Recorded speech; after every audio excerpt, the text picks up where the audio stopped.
Hello, everyone. Lewig here with a story that'll grip your heart and refuse to let go. Imagine this. What would you do if you witnessed Clint Eastwood? Yes, the Clint Eastwood, shuffling up to a restaurant counter, humbly asking for a glass of water, only to be denied and unceremoniously booted out the door? Picture that scene unfolding in a place that boasts the most socially conscious, inclusive staff in all of San Francisco. Sounds like a plot twist straight out of one of his gritty westerns, doesn't it? Well, that's exactly what happened. Except no one knew it was him. What Clint uncovered during his undercover mission at Vine and Liberty in San Francisco isn't just shocking, it's a raw emotional gut punch that'll leave you questioning everything. Before we plunge into this tale, drop a comment below and let me know where you're tuning in from today. I'd love to hear from you. It all began last September, under the golden haze of a San Francisco autumn. Clint Eastwood's investment group had just acquired Vine and Liberty, a downtown gem that had once been the beating heart of the community. For 30 years, it thrived under the care of its previous owner, Chuck Wilson, a Vietnam veteran with a gravelly laugh and a handshake that could steady your soul. Chuck had built the place brick by brick, pouring his life into it until illness forced him to step away. The restaurant wasn't just a business. It was a sanctuary where locals gathered, where stories were swapped over steaming cups of coffee, and where veterans, Chuck's brothers in arms, always found a warm meal and a warmer welcome. But when new management swept in, that heart seemed to flatline. The old staff, many of them veterans who'd carried the spirit of the place, were quietly phased out. In their place came a younger crew, their faces fresh and their ideals loud, plastering the windows with bold social justice slogans. The veteran discount program, a lifeline for so many, vanished without a whisper. Clint hadn't yet set foot in the place himself, tangled up in other projects as he often was. But one crisp evening, his phone buzzed with a call that would change everything. On the line was a local TV producer, his voice tight with urgency. He had footage, damning, unfiltered footage, of Vine and Liberty's new staff mocking elderly customers, their laughter sharp as broken glass.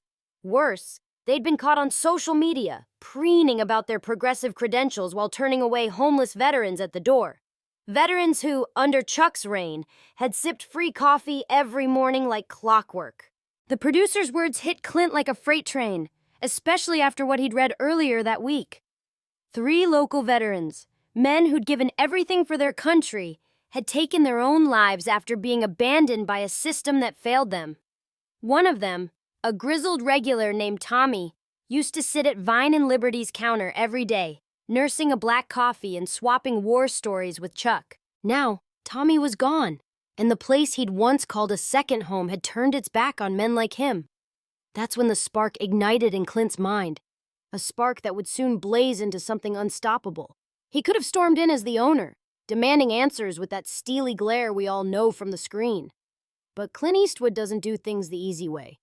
If this staff was as compassionate as their rainbow decaled windows proclaimed, surely they wouldn't turn away a weary soul in need. He decided to dig deeper, to peel back the polished veneer and see what lay beneath.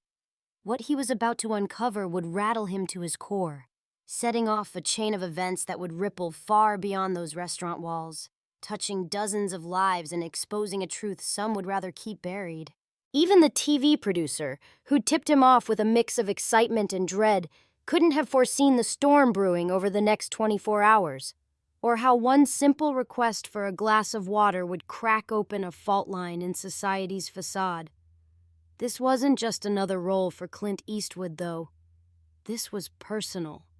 To pull it off, the transformation had to be flawless, because sometimes, as he'd learned through decades in Hollywood's spotlight, the truth needs a nudge to step into the light. He called in Tom Martinez, a makeup artist whose hands bore the scars of a life well lived.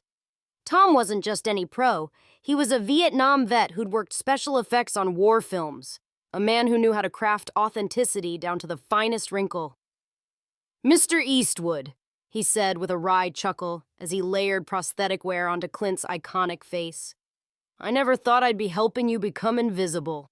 His weathered fingers moved with precision, adding crow's feet and a sallow tint that erased the Hollywood legend. "I've seen too many of my brothers fade away on these streets," Tom murmured, his voice dropping low. They didn't need makeup for that. When he stepped back, the mirror revealed not Clint Eastwood, but a man society often overlooks. A tired, weathered figure with stooped shoulders and a story etched into every line. But Clint needed more than a disguise. He needed to feel the weight of the reality he was stepping into. So he spent the next few hours at a local veteran shelter, not preaching or directing, but listening. Really listening. There was James, a former Marine with a barrel chest and a gaze that could pierce steel. He'd saved his entire unit in Afghanistan, dragging wounded men through hellfire, only to come home and lose everything to a mountain of medical bills. Sarah, a Navy medic with gentle hands and haunted eyes, had patched up soldiers under fire but couldn't land a job because PTSD shadowed her every step. And Michael, a lanky Army vet who still wore his faded jacket like a badge of honor, despite not having a roof over his head in 3 years. "You know what's funny?" Michael said, oblivious that he was speaking to a legend. "I used to hit Vine and Liberty all the time. The old owner, Chuck, he got it. He'd been there himself. Every morning, coffee and a nod of respect. Sometimes, that's all it takes to keep a guy going." As the veterans poured out their stories, a TV crew, staffed by former military operators who moved like ghosts, slipped into place around Vine and Liberty. Hidden cameras nestled into corners, their lenses poised to capture every fleeting glance, every whispered word. This wasn't just about footage. It was about unmasking a truth that demanded to be seen. None of them, not Clint, not the crew, not the veterans sharing their pain, could have predicted what those cameras would record in less than a day. A simple request for a glass of water would ignite a firestorm, exposing not just the hypocrisy festering at Vine and Liberty, but a deeper wound in the fabric of a community that had forgotten its roots. First, though, Clint had to vanish completely. And as he'd soon learn, invisibility carries a price that cuts deeper than any script he'd ever read. The morning sun blazed down on San Francisco's streets as Clint approached Vine and Liberty, his disguise clinging to him like a second skin. The restaurant's windows sparkled with fresh signs. "All are welcome here," and "Kindness is free," in bold, cheerful font. Inside, a young couple in designer threads lounged at a prime window table, their curated outfits blending seamlessly with the upscale vibe. "Make sure everyone walking by sees how inclusive we are," Clint overheard a staffer say, adjusting a rainbow flag with a smug grin. Just then, an elderly couple strolled past, the man's veteran cap tilted proudly atop his gray hair. They paused to squint at the menu, only for the same staffer to mutter to her colleague, "Not really our target demographic," her eyes rolling with practiced disdain. Clint took a steadying breath and pushed open the door, the bell jingling faintly above him. The hostess, a 20-something with a nose ring and a plastered-on smile, froze as her gaze landed on him. "Sir, I'm afraid we're fully booked," she said curtly, though the dining room boasted several empty tables, their polished surfaces gleaming under the lights. The hidden cameras whirred silently, catching every twitch of her expression. "Please," Clint rasped, his voice roughened from hours of practice. "I haven't had water all day. Could I just get a glass?" He nodded toward the water station mere feet away, glasses stacked neatly, a pitcher brimming with ice-cold relief. But before she could respond, the manager swooped in, his designer glasses perched atop a face that screamed calculated coolness. "Is there a problem here?" he asked, his tone dripping with the implication that Clint was the problem. "Just water," Clint repeated, adding softly, "I'm a veteran." The manager's lips tightened into a thin line. "We're not a homeless shelter," he snapped. "There's a public fountain 3 blocks down." His hand was already reaching for his phone, security on speed dial, no doubt. But as Clint stood there, weathered and unyielding, he caught a glimpse of something else. the manager turning on a dime to greet a group of young professionals with a megawatt smile, gushing about the restaurant's community involvement and their monthly donations to social causes. The contrast was sickening, and the cameras caught it all.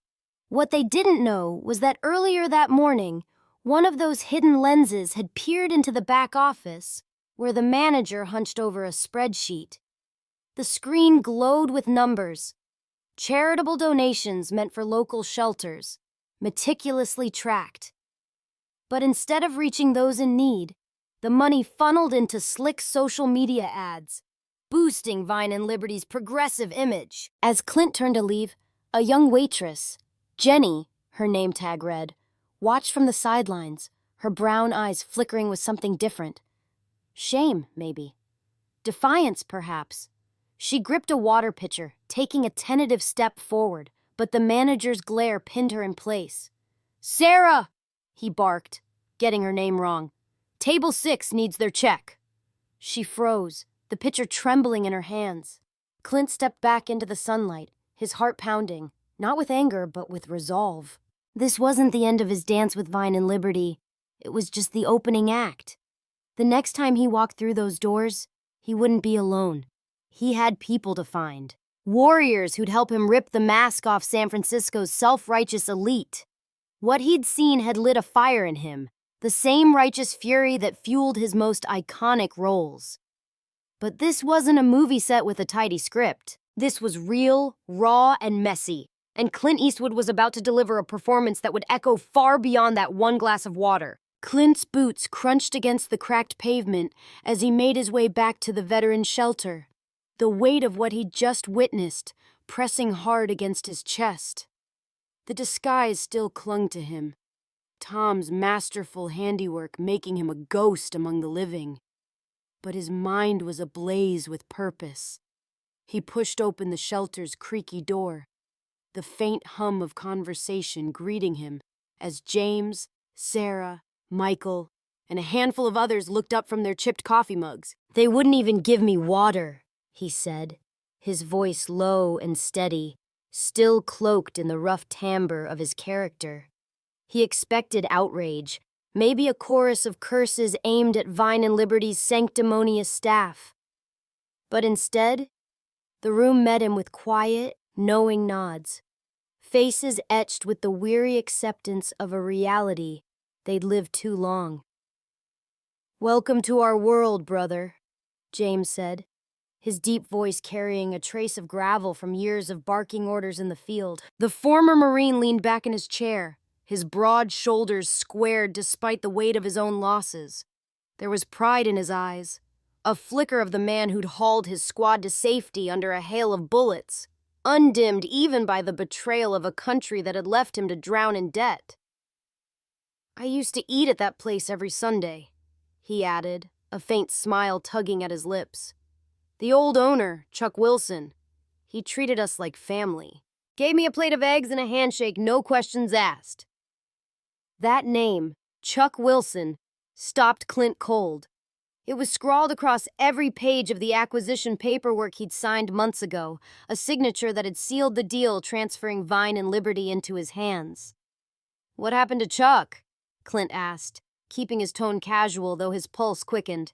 Michael, the lanky army vet with the faded jacket, glanced up from his coffee. "Cancer got him," he said matter-of-factly, though his fingers tightened around the mug. His widow Mary, she tried to keep it going, but the medical bills piled up, and those corporate types swooped in with an offer she couldn't refuse. Promised to keep the veterans program running. Promised a lot of things, actually. As if summoned by the mention of her name, the shelter door swung open, and in stepped Mary Wilson herself.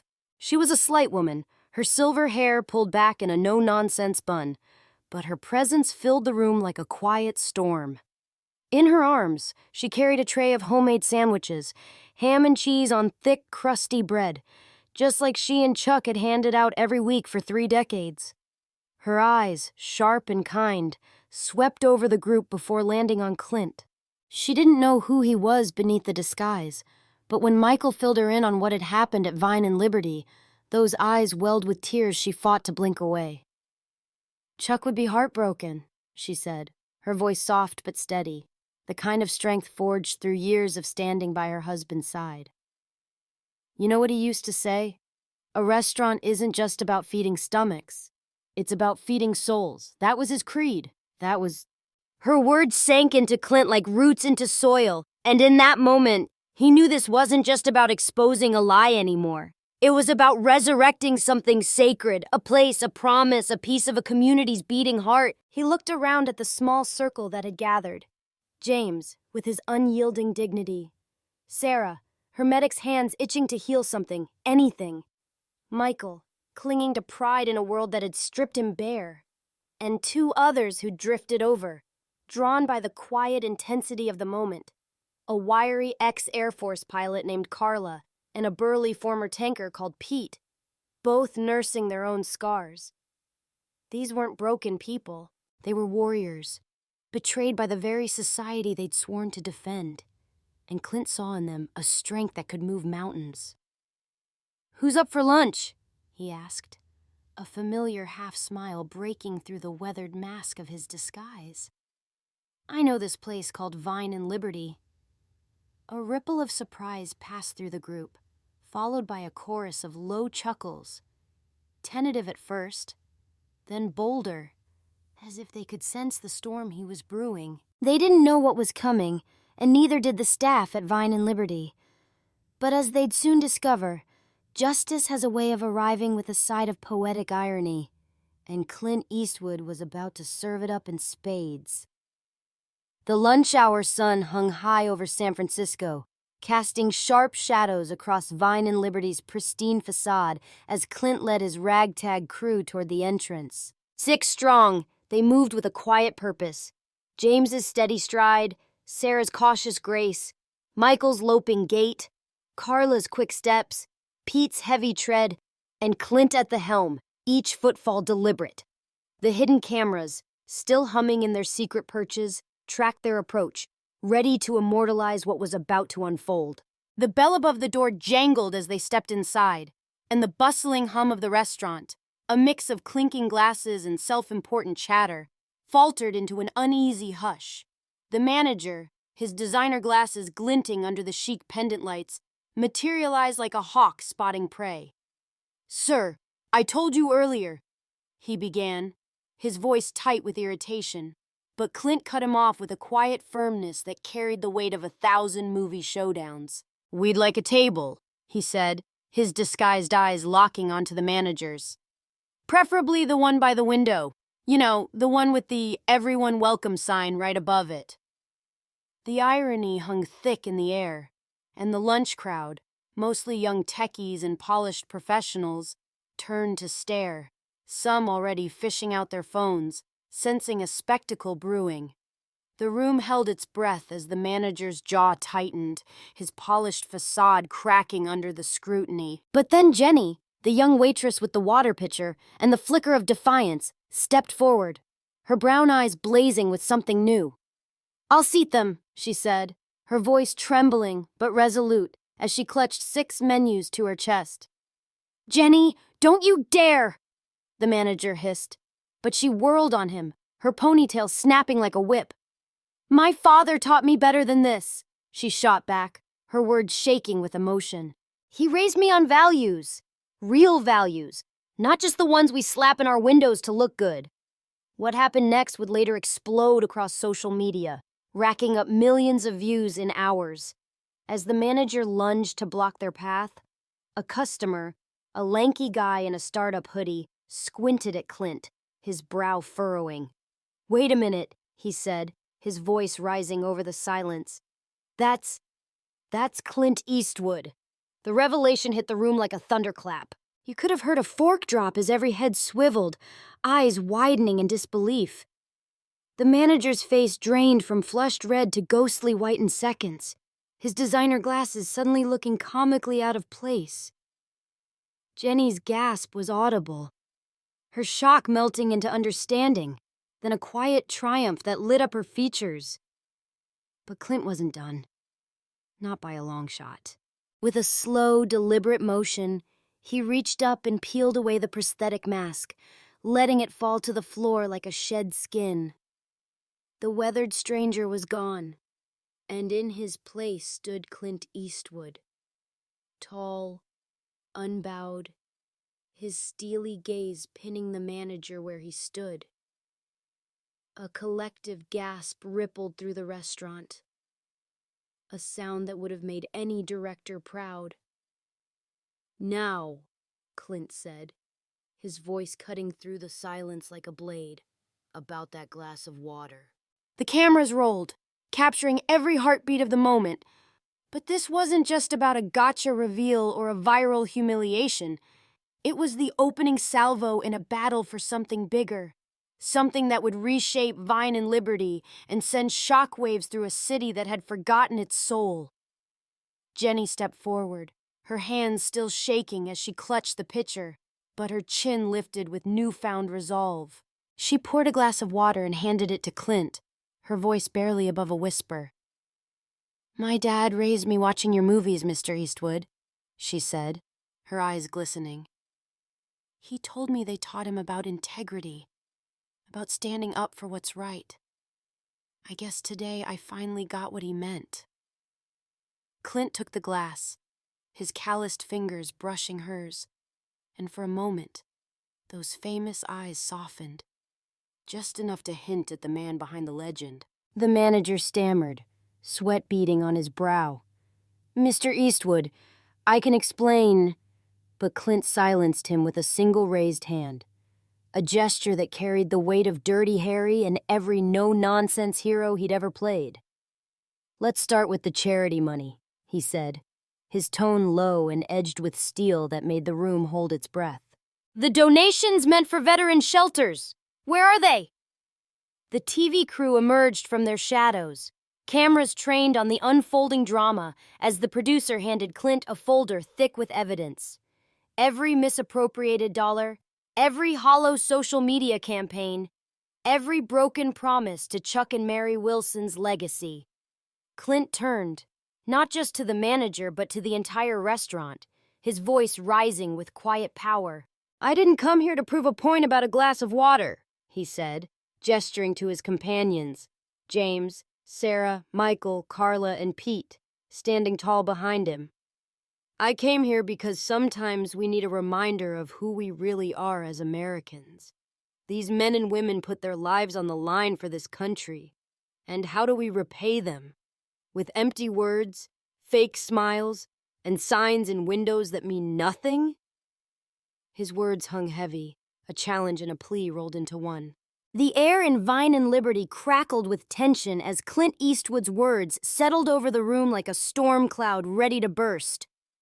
The manager's mouth opened and closed, fish-like, as he groped for an excuse. But the evidence in Clint's hands, those damning pages handed over by the TV producer, spoke louder than any stammered defense. Jenny stood rooted by Clint's side, the glass of water she'd poured still glistening in his grip, her eyes darting between him and the manager with a mix of awe and defiance. The lunch crowd, phones still raised, had gone from gawking spectators to unwilling witnesses of a truth they couldn't unsee. And behind Clint, his small band of veterans, James, Sarah, Michael, Carla, and Pete, stood like sentinels, their weathered faces a silent testament to the stakes of this moment. Jenny found her voice again, stepping closer to Clint as if drawing strength from his towering presence. "Mr. Eastwood," she said, her tone steadier now, "my father, he's gonna be so proud when I tell him about this. He always said your movies weren't just entertainment. They were lessons about standing up, about doing what's right even when it's hard." Her father, a burly mechanic named Dave, who'd spent countless nights glued to Clint's films, had raised her on tales of justice and grit. She could almost hear his gruff voice now, echoing through the years. "Kid, real heroes don't just talk, they act." Today, she'd taken that lesson to heart, and the pride swelling in her chest was a fragile, beautiful thing. The manager, his curated coolness unraveling, tried one last desperate gambit. "We were just trying to update the image," he blurted, his hands flailing toward the social justice posters lining the walls. "Appeal to a younger crowd, keep the place relevant." Clint's gaze sharpened, cutting through the excuse like a blade through silk. "By forgetting our values," he said, his voice a low rumble wrapped in velvet menace. "By turning away the very people who defended your right to post those virtue-signaling signs in your windows?" The words landed like a punch, and the manager shrank back, his designer glasses fogging with the sweat of his own panic. Then, a new figure emerged from the shadows of the doorway, Mary Wilson, her slight frame dwarfed by the weight of her presence.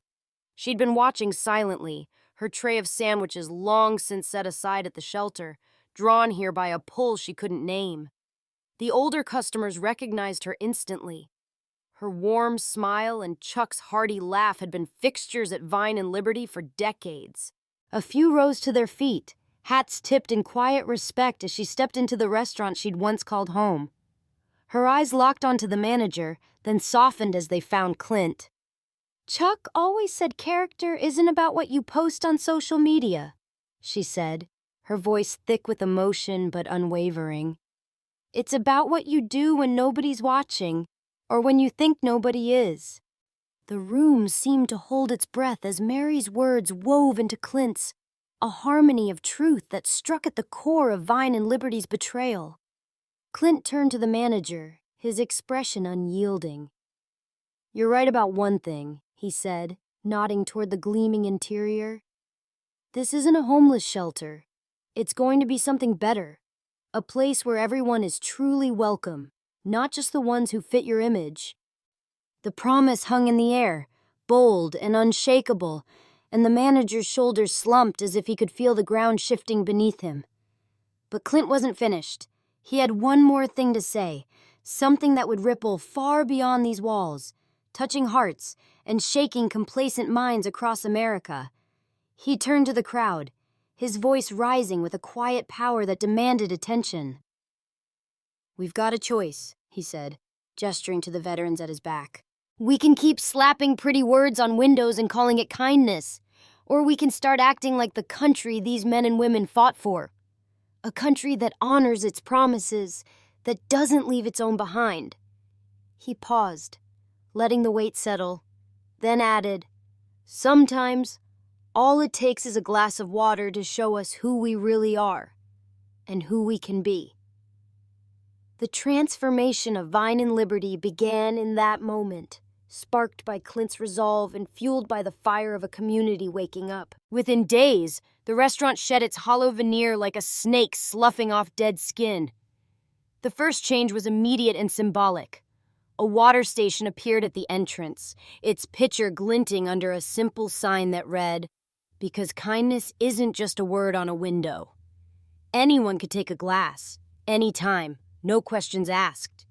It wasn't a grand gesture, but it was a start, a quiet nod to the dignity Chuck Wilson had always championed. Clint didn't stop there. The back room, once a cluttered storage space stacked with boxes and forgotten dreams, was gutted and reborn as the Veterans Corner. Every day from 2 o'clock to 4 o'clock p.m., it opened its doors to veterans in need, not with pity or scraps, but with proper meals served on real plates, hot and hearty, the kind of food that warms the soul as much as the body. "It's not about charity," Clint told a local news crew, his voice gravelly but firm as they filmed him overseeing the first day. "It's about honoring commitments, the ones these men and women made to our country, and the ones we make to never forget them." James sat at the first table that afternoon, a plate of roast chicken and mashed potatoes steaming before him, and for the first time in years, he felt seen, not as a burden, but as a man who'd earned his place. Jenny, now promoted to manager after the old one slunk away in disgrace, threw herself into the change with a passion that surprised even her. She launched a hiring program for veterans, her father Dave beaming at her side as he volunteered to help train the new staff. "My daughter finally met her hero," he said one afternoon, his thick hands wiping down a counter as he grinned at Clint across the room. "Turns out he's even more of a hero than she thought." The misappropriated charity funds, every last cent, was clawed back and redirected to real veteran support programs, with Mary overseeing the effort to ensure Chuck's legacy lived on in every dollar spent, But the real magic wasn't in the policies or the plaques. It was in the people. The same customers who'd averted their eyes when Clint first shuffled in as a homeless vet now lingered at the veterans' corner, swapping stories with James over coffee or listening to Sarah recount her days as a medic with a quiet pride she'd nearly forgotten. The social media warriors who'd once clogged the tables with their performative hashtags drifted away, replaced by a crowd that understood change comes through sweat and heart, not likes and shares. Mary, given an honorary role as the restaurant's soul keeper, moved through the dining room with a tray of her sandwiches, her eyes crinkling as she saw Chuck's dream reborn. "This," she said one evening, wiping away a tear as she watched Pete laugh with a young couple, "this is what Chuck always wanted, a place where everyone's dignity matters." The story of Vine and Liberty didn't stay confined to San Francisco. It spread like wildfire, a beacon for a nation hungry for something real. 4 months later, the restaurant wasn't just a local haunt. It was a blueprint for change. The Veteran Support Program had lifted over 20 former service members out of the shadows, finding them jobs, housing, and, most precious of all, their dignity. Businesses across the city took note, then beyond, as the ripple effect reached other states. That first glass of water, denied with a sneer, had turned into thousands of acts of kindness. A quiet revolution served one cup at a time. Jenny, now running the veteran program full-time, stood by the water station one crisp March morning, her father at her side. "Mr. Eastwood didn't just save a restaurant that day," she said, her voice steady with a confidence she'd earned. "He reminded us that real values aren't about what you say. They're about what you do when faced with a choice." The TV footage, though captured in vivid detail, never aired. Clint had nixed it. "Sometimes," he told a lone reporter in his only interview, his squint as piercing as ever, "the best way to beat hypocrisy isn't to expose it. It's to replace it with something genuine." Today, a simple plaque stands by Vine and Liberty's water station. "Character is what you do when you think no one's watching." Below it, a guest book overflows with stories, hundreds of lives touched, one glass at a time. This isn't just about Clint Eastwood unmasking fake virtue. It's about real American values. Not the ones we post online, but the ones we live when the cameras are off. If this story stirred something in you, hit that like button and subscribe. I'd love to keep sharing these with you. This is Luig signing off, and here's your reminder. In a world of empty slogans, be the one who offers the glass of water.